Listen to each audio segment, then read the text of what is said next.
Assalamualaikum warahmatullahi wabarakatuh. Perkenalkan nama aku Nining Aprianti Bakti. Bisa Ki panggil Kak Nining. Kuliah Kak di IAIN Palopo, kelas X1B.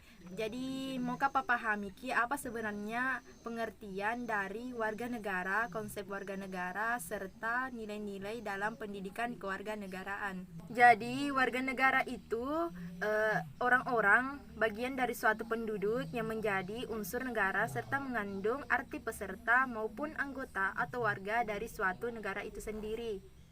Dari segi hukumnya, warga negara dibagi menjadi dua. Yang pertama itu warga negara state burger, dan yang kedua warga negara citizenship. Dan selanjutnya mau Kak menjelaskan tentang apa sebenarnya itu konsep warga negara. Jadi konsep warga negara itu didefinisikan oleh Benz adalah suatu kata ataupun pernyataan yang bernuansa abstrak yang dapat digunakan untuk mengelompokkan benda, ide ataupun peristiwa. Adapun salah satu unsur yang ada dalam suatu negara adalah penduduk atau rakyat. Penduduk merupakan semua orang yang ada pada suatu waktu mendiami wilayah negara. Mereka secara sosiologis lazim dinamakan sebagai rakyat dari negara tersebut, yaitu sekumpulan manusia ataupun penduduk yang dipersatukan oleh suatu rasa persamaan dan yang bersama-sama mendiami suatu wilayah tertentu. Jadi sekarang masuki di dalam nilai dalam pendidikan kewarganegaraan. Nilai itu adalah harga atau kualitas sesuatu. Sesuatu dapat dipandang memiliki nilai bila memang ia secara intrinsik berharga dan membangkitkan timbulnya penghargaan terhadapnya. Nilai-nilai Pancasila pada dasarnya merupakan kualitas kebaikan yang diharapkan melekat dalam diri bangsa dan negara Indonesia. Secara filosofis dan historis, nilai-nilai itu dianggap telah ada dalam diri bangsa dan negara Indonesia sebagai potensi yang harus ditumbuh kembangkan. Nilai-nilai tersebut dapat dipandang sebagai penguat keterpaduan pada tingkat pribadi, masyarakat, dan kebudayaan. Pada tingkat individu, nilai berada pada latar psikis atau kejiwaan yang mencakup pikiran, perasaan, dan perbuatan.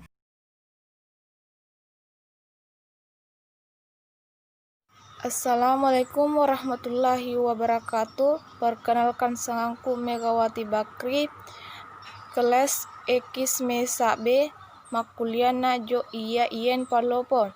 Laku jelaskan to aturan norma sola moral lalu pendidikan. To pertama, nilai lalu pendidikan.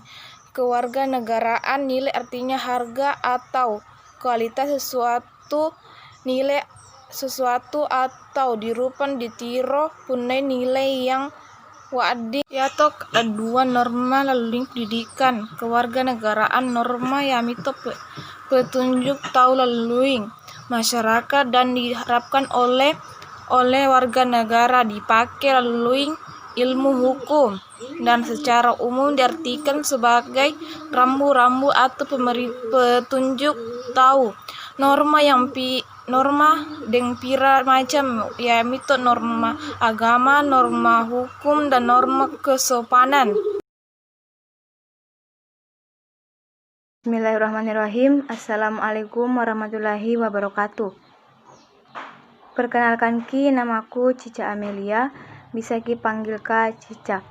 Di sini mau Kak jelaskan sedikit apa itu moral dalam pendidikan kewarganegaraan, asas-asas kewarganegaraan, unsur yang menentukan kewarganegaraan, dan cara dan bukti memperoleh kewarganegaraan Indonesia. Yang pertama mau Kak jelaskan tentang moral dalam pendidikan kewarganegaraan. Moral adalah tuntutan penampilan kebaikan yang dimiliki individu. Sebagai moralita yang sonyoknya tercermin dalam penalaran, sikap, dan perilaku.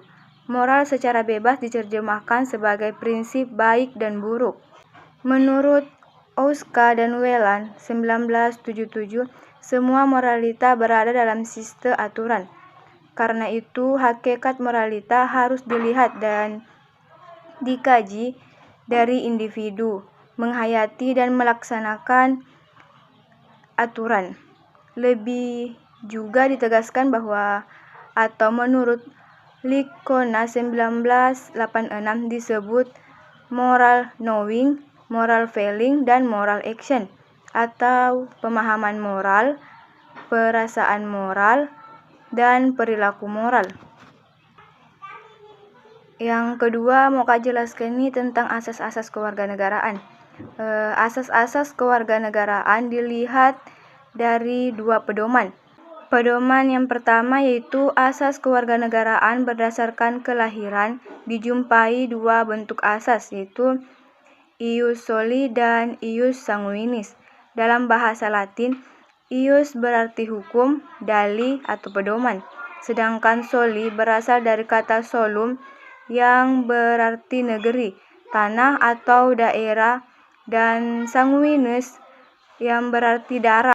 Dengan demikian, asas ius soli adalah asas yang menyatakan bahwa kewarganegaraan seseorang ditentukan dari tempat di mana orang tersebut dilahirkan.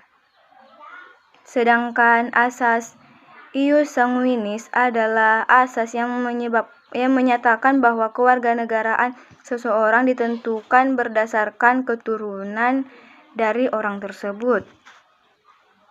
Pedoman yang kedua yaitu asas kewarganegaraan berdasarkan perkawinan yang dilihat dari sisi perkawinan yang mencakup asas kesatuan hukum dan asas persamaan derajat. Baik, yang ketiga di sini mau Kak jelaskan nih tentang unsur yang menentukan kewarganegaraan. Ada 3 unsur yang menentukan kewarganegaraan. Yang pertama, unsur darah keturunan atau ius sanguinis. Yang kedua, unsur daerah tempat kelahiran atau ius soli. Dan yang terakhir, unsur pewarganegaraan atau naturalis sebuah negeri. Ada yang dikenal dengan aptrid untuk orang-orang yang tidak mempunyai status kewarganegaraan. Bipatrid untuk orang-orang yang memiliki status kewarganegaraan, rangkap atau dwi kewarganegaraan, dan multipatrid untuk menyebutkan status kewarganegaraan seseorang yang memiliki 2 atau lebih status kewarganegaraan.